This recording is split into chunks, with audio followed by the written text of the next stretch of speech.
Here's Ashkhen Kazaryan, a director of civil liberties at TechFreedom and a contributor to Young Voices. She is here, and she joins us tonight.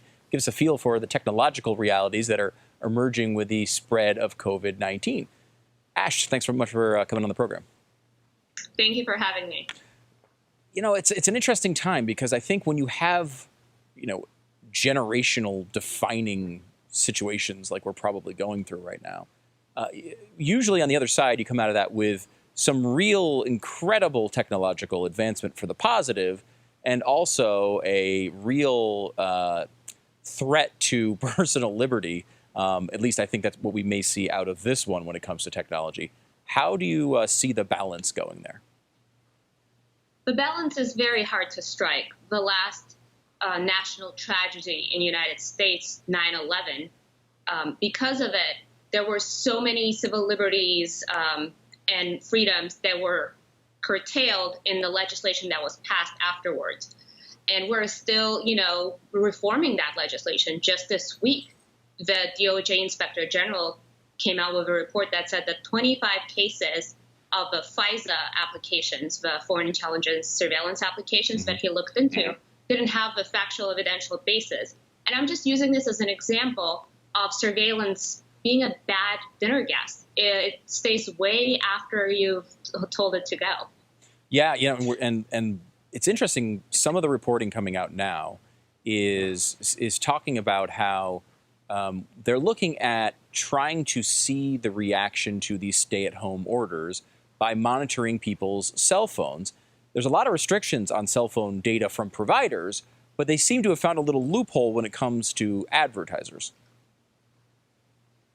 So there are different levels of things that are happening. Obviously, as you mentioned, the location data. There is an exception when it comes to, extreme situations, special situations.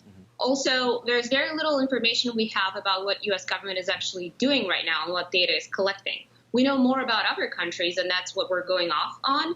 So we know that, let's say China obviously is a surveillance state, and there is widespread surveillance there. But countries like Italy, Australia, Israel, Poland, our allies, they're containing a lot of personal data, and it's not just the location and GPS data. A lot of them, it's very individualized data, and that's when it gets extremely scary.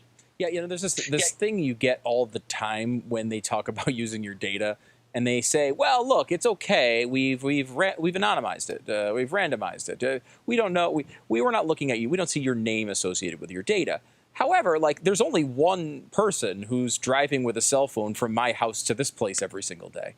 It's pretty easy to be able to pull that out, and I think it seems to me to be a false sense of security for the average American who wants to protect their privacy.